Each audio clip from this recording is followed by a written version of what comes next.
The president's health status is on the right path of recovery, with him paying heed to physician prescription and medical advice. And he is carefully cherry-picking the activities he can perform work on and leaving the others to his surrogates, like the executive secretary. Our Kenneth Paciente has more.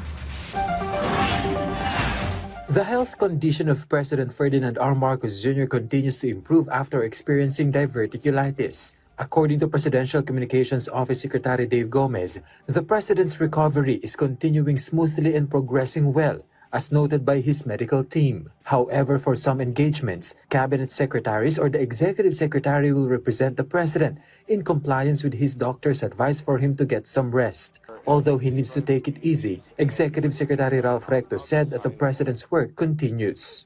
Tuloy-tuloy pa rin. There are everyday private meetings and he's taking time out now to sign all documents.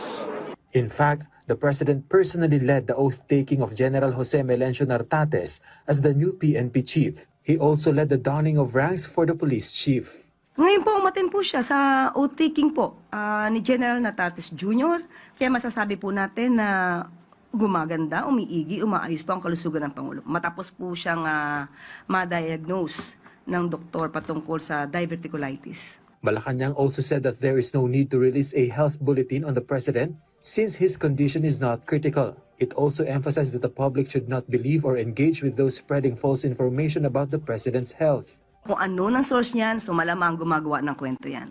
So huwag natin masyadong paniwalaan ng mga kumakalat sa social media nang walang hindi verified at walang ibang source. For now, it is said to be the president's prerogative which activities he will attend depending on how he feels. As for the impeachment complaints filed against the president, Malacanang said that the Congress should first be allowed to weigh the merit of the complaints. And should the president be summoned, whether he would attend or not would depend on the advice of the legal team that will be formed by the president. Tingnan po na ang trabaho po muna ng House of Representatives kung patungkol po sa sufficiency in form and substance na nasabing mga complaints or rather impeachment complaints at hintayin lamang po natin kung magkakaroon at magbibigay po sila ng impetasyon sa ating Pangulo.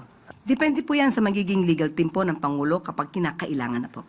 Kenneth Paciente from the National TV for a new and better Philippines.